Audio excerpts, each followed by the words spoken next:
Assalamu alaikum wa rahmatullahi wa barakatuh. Welcome to today's Friday Reflections on this, the 29th of May 2020.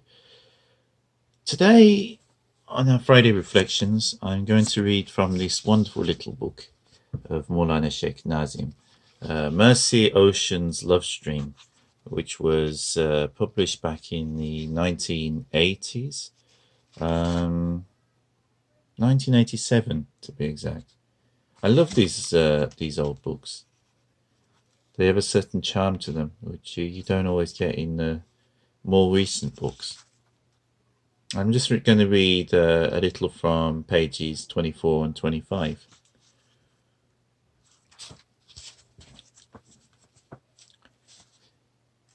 Even if you were to read all the books in this shop, don't imagine that thereby you would progress even one small step towards those heavenly stations. No. All that will happen to the reader of all the books in this shop is that he will become fed up with esoteric subjects. Like me. I've read too many books, and now I'm fed up and can't even look at books.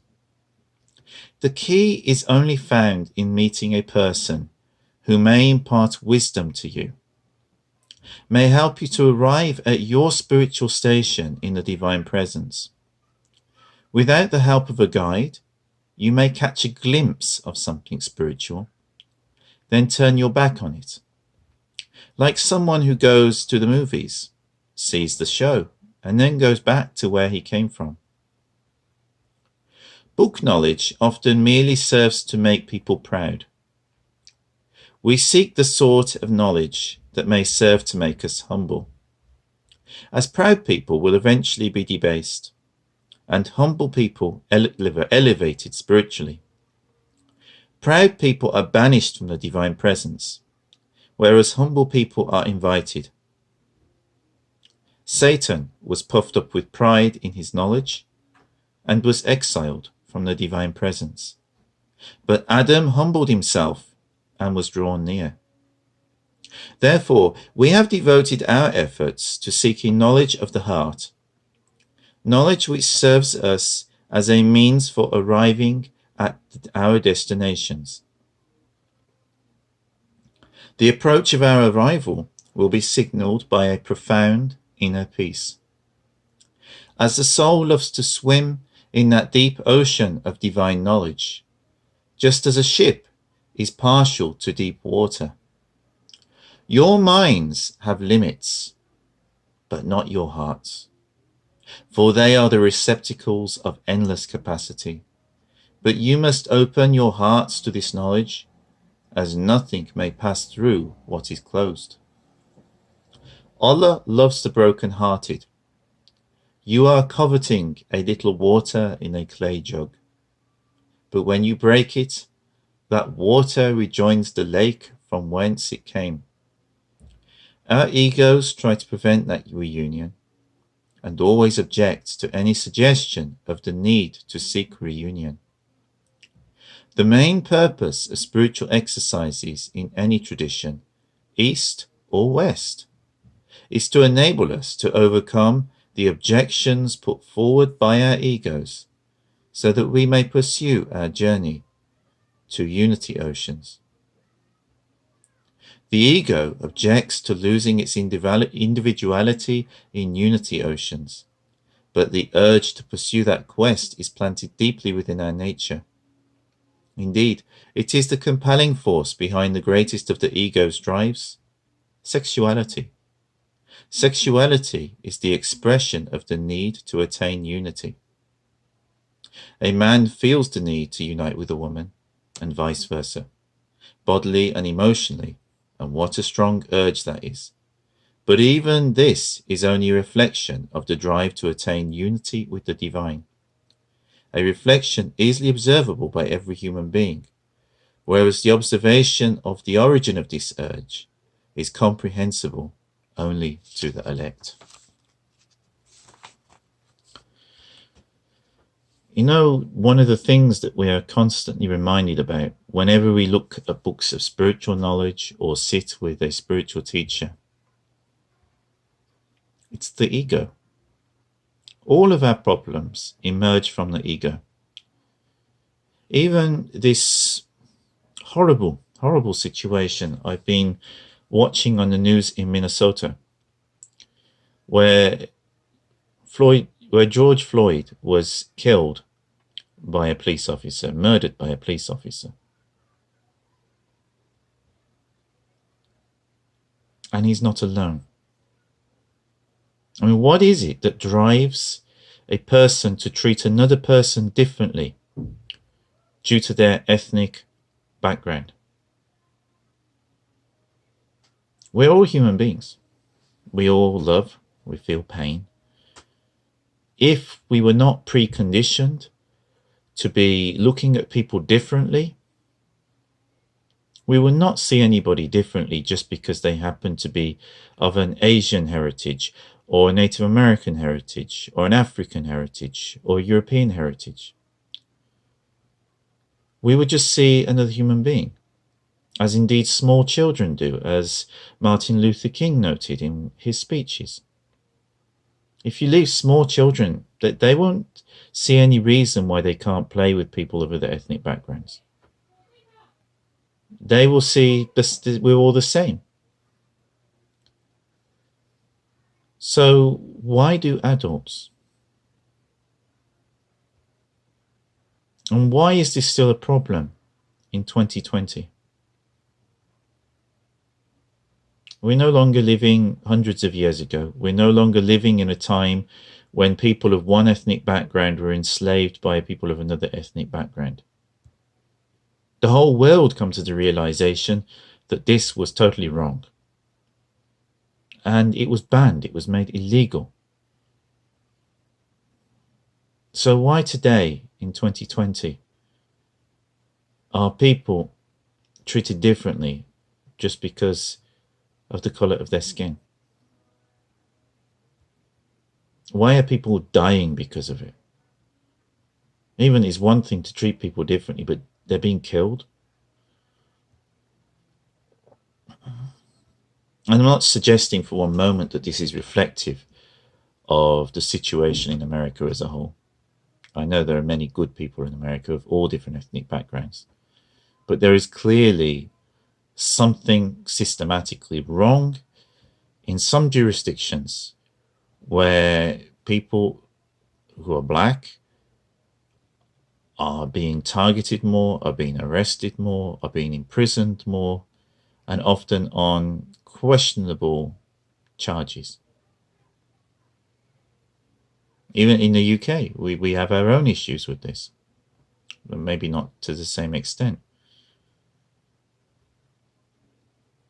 And it comes from something that some people have.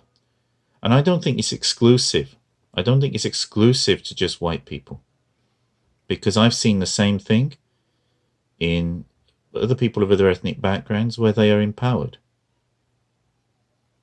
But there is something in some people that they seem to see themselves, their appearance of their community, of their society, of their indigenous society, as being special in some way, as being a cut above everybody else. And it is a disease of the heart and the mind, and something that we really need to root out if we are ever to have a future where people around the whole world are working together and building a more peaceful world, which surely is what everybody wants.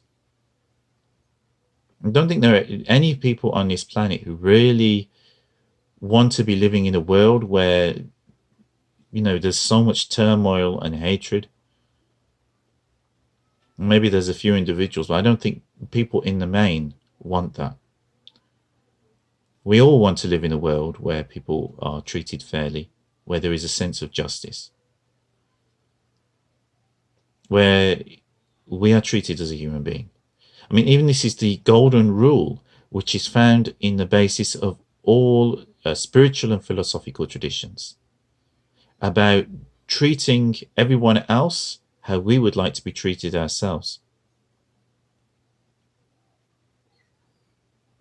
There is no religion in the world where this concept is not found, and no philosophical system where this is not found. It's a common teaching that's found everywhere. We need to build our society on that basis. But of course, it cannot be established unless we fight that inner struggle, that inner jihad, it's actually called in Islam, against our own inner demons, so that we can strive towards the path of perfection. And what I mean by that, it doesn't mean that's how it's often termed in spiritual traditions, but what it actually means is being a real human being, the best kind of person that we can be, one who is inclusive of everyone, who is working towards building more harmonious, inclusive societies. And the way to do that is we have to work on ourselves and do constructive, positive things within our communities that are practical. I'm not just meaning this is not just something which is a purely internal thing. It starts with that, and it must start with that. Otherwise, we can't correct our intentions and we can't correct ourselves. I saw something on Twitter only yesterday where someone was talking about racism and not realizing that they themselves were being racist. And then they were wondering why people were thinking there is racism in their political party.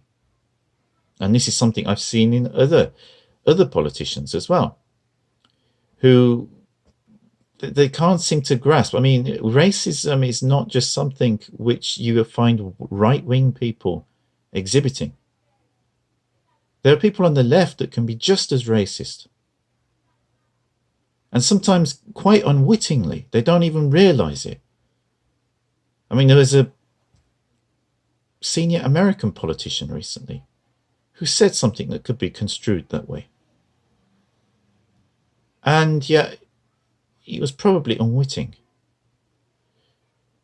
But I mean, as soon as you make assumptions about a whole group of people, just because of their physical appearance, that's racism. Even if your actions might actually help them, but you're still being racist. So it's something that I think we all need to examine in our hearts and in our minds. And I pray for a better future, and I will do everything I can to build a better future, because I don't want my children growing up in a world where people hate each other for no good reason, and just because of what a bit of melanin in our skin. It's like a hair or eyes. I mean, it's not even just wrong and evil. It's kind of stupid.